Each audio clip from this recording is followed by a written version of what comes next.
Hello বন্ধুরা, কেমন আছো তোমরা সবাই? আশা করছি তোমরা সবাই অনেক ভালো আছো। কুটুয়ান দিদি ব্লগিং চ্যানেলে তোমাদের সকলকে জানাই স্বাগত। আজ আমি তোমাদের জন্য নিয়ে এসেছি একটা নতুন ভিডিও।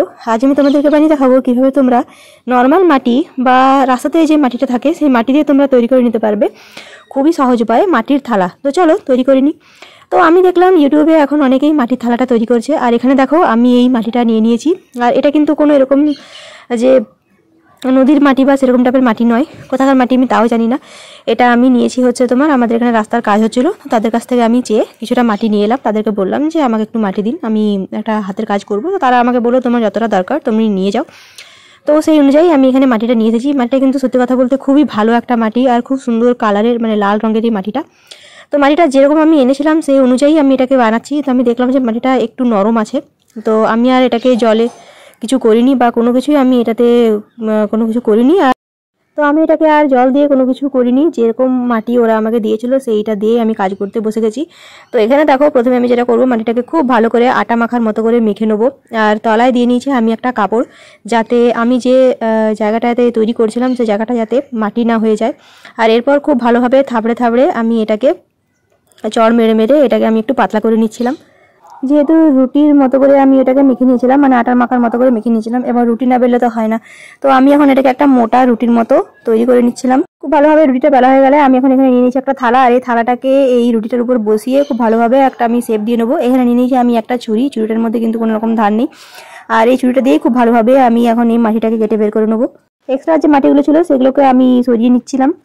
আমি এখানে নিয়ে নিয়েছিলাম একটা কাপড়ের টুকরো। কাপড়ের টুকরোটাকে খুব ভালোভাবে জল দিয়ে ভিজিয়ে আমি চারদিকটাকে খুব সুন্দর করে একটা শেপ দিয়ে নিচ্ছিলাম, আর ওপরটা আর চারদিকটা খুব ভালোভাবে আমি শেপ দিয়ে নিচ্ছিলাম।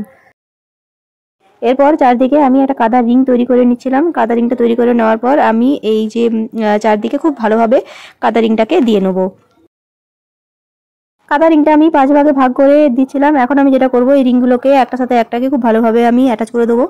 কাদা রিংগুলো একটা সাথে একটা অ্যাটাচ করার পর আমি এখানে হাতে লাগিয়ে নিয়েছি সামান্য পরিমাণ জল, আর এই জল দিয়ে খুব ভালোভাবে এই রিংটার সাথে থালাটাকে অ্যাটাচ করে দেবো। এরপর হাত দিয়ে খুব ভালোভাবে আমি এটাকে সেভ করে নিচ্ছিলাম, মানে থালার উপরের যে অংশটা যেটাকে আমি রিংটাকে যেটা আমি অ্যাটাচ করেছিলাম সেই অ্যাটাচ করা রিংটাকে খুব ভালোভাবে আমি আর একটু লেবেল করে নিচ্ছিলাম। এখন দেখো আমি দুটো আঙ্গুল দিয়ে খুব ভালোভাবে একটু ঢেউ খেলানো টাইপের ডিজাইন করে নিচ্ছিলাম। এখানে দেখো একটুখানি ফেটে ফেটে যাচ্ছিল এই মাটিটা, যে মাটিটা ফেটে ফেটে যাচ্ছিল সেটাকেও আমি এই আঙ্গুলের সাহায্যে খুব ভালোভাবে ডিজাইন করে নিচ্ছিলাম। এখন আমার দুটো হাতে আমি ভালোভাবে জল লাগিয়ে নিয়েছিলাম, আর এই জলটা লাগিয়ে নেওয়ার পর এই ডিজাইনটা করতে কিন্তু অনেকটা সুবিধা হচ্ছিল। যেভাবে আমি আঙ্গুল দিচ্ছিলাম সেইভাবেই ডিজাইনটা হয়ে যাচ্ছিল। তো এইভাবে আমি পুরোটাকে খুব ভালো করে ডিজাইন করে নেবো। খুব ভালো করে ডিজাইন করে নেওয়ার পর আমি এখানে একটা যে কাপড় নিয়েছিলাম, কাপড়ের টুকরো ছোট্ট, সেটাকে জল দিয়ে ভিজিয়ে খুব ভালোভাবে আরও থালাটাকে খুব সুন্দর করে আমি মুছে নেবো আর লেবেল করে নেবো একদম, যাতে এটার ফিনিশিংটা খুব ভালো হয়। তো থালাটা আমি সম্পূর্ণভাবে তৈরি করে নিয়েছি। এই যে দেখো এখন আমি এটাকে রেখে দেবো রোদ্রে।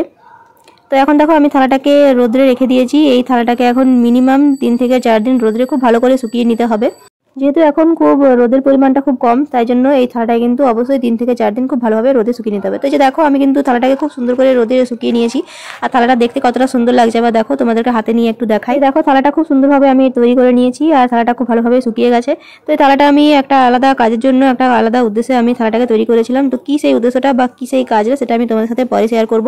এখন এই থালাটা কিন্তু ব্যবহার করা যাবে না। থালাটা শুকিয়ে গেলেও এটা কিন্তু ভালো করে পোড়াতে হবে, মানে খুব ভালোভাবে এটাকে রোদে আগুনে পোড়াতে হবে। আগুনে পোড়ানোর পর এই থালাটাকে ব্যবহার আমি করতে পারবো। তো আজকের ভিডিওটা আমি এখানেই শেষ করছি। সবাই খুব ভালো থেকো, সুস্থ থেকো। খুব তাড়াতাড়ি দেখা হবে তোমার সাথে একটা পরের ভিডিও নিয়ে। ভিডিওটা ভালো লাগলে চ্যানেলটিকে লাইক, সাবস্ক্রাইব এবং শেয়ার করতে একদম ভুলবে না। ভিডিওটা শেষ পর্যন্ত দেখার জন্য তোমাদের সকলকে অসংখ্য রকম ধন্যবাদ।